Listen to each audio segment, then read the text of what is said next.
कांग्रेस नेता राहुल गांधी ने मंगलवार को शहडोल में कहा कि मध्य प्रदेश बीजेपी आरएसएस की लैबोरेटरी है।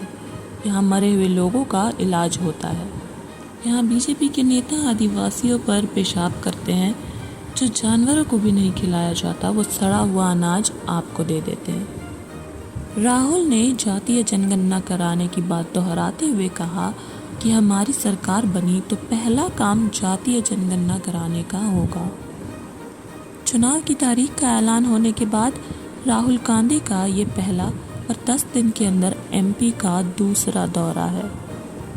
इससे पहले वो 30 सितंबर को शाजापुर जिले के काला पीपल विधानसभा क्षेत्र में जन आक्रोश रैली में शामिल होने आए थे। राहुल ने अपने 28 मिनट के भाषण में घोटाले गिनाकर ये साफ कर दिया कि कांग्रेस मध्य प्रदेश के विधानसभा चुनाव में भ्रष्टाचार को बड़ा मुद्दा हमारे 4 चीफ मिनिस्टर्स हैं, 4 में से 3 ओबीसी वर्ग के हैं। बीजेपी के 10 चीफ मिनिस्टर हैं, 1 ओबीसी वर्ग के हैं और वो भी कुछ ही दिन में चीफ मिनिस्टर नहीं रहेंगे। तो प्राइम मिनिस्टर सचमुच में ओबीसी वर्ग के लिए काम नहीं करते हैं। प्राइम मिनिस्टर का काम ओबीसी वर्ग को डिस्ट्रैक्ट करने का, ओबीसी वर्ग के ध्यान को इधर उधर करने का है। जो सच्चाई है कि ओबीसी वर्ग, दलित वर्ग, आदिवासी वर्ग को कितनी भागीदारी मिल रही है, उससे डिस्ट्रैक्ट करने का पूरा सिस्टम बना रखा है आरएसएस ने और नरेंद्र मोदी जी। और नरेंद्र मोदी जी उनके मेन इंस्ट्रूमेंट है, मतलब सेंट्रल औजार है। उनका यही काम है कि भैया ओबीसी की भागीदारी ना हो, ध्यान इधर उधर जाता जाए। बात बहुत होती है ओबीसी की, मगर नरेंद्र मोदी जी को यह बताना है कि ओबीसी के लिए आपने किया क्या।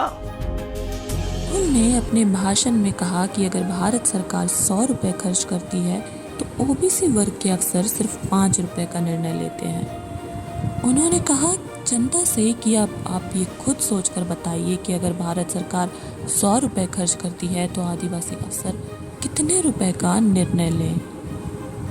वहीं उन्होंने कहा कि पीएम नरेंद्र मोदी अपने भाषणों में पहले वनवासी कहते थे, अब वो आदिवासी कहते हैं।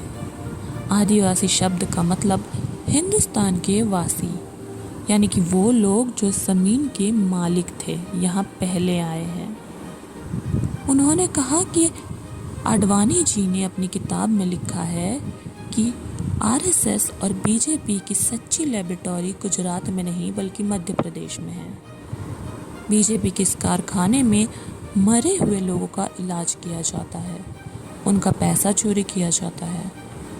महाकाल कॉरिडोर में भगवान शिव से चोरी की गई। School uniform, mid day meal के पैसे की चोरी की जाती है। आगे ये भी कहा कि हम मध्य प्रदेश की जनता से मोहब्बत करते हैं। कर्नाटक में जो किया हम यहाँ वही करेंगे। माता और बहनों की बैंक अकाउंट में 1500 रुपये आएगा। 500 रुपये का सिलेंडर आपके घर मिल जाएगा। 100 यूनिट की बिजली फ्री कराई जाएगी और आदिवासी भाई बहनों के लिए तेंदुपत्ता 3 से 4 हज़ार रुपये दिया जाएगा।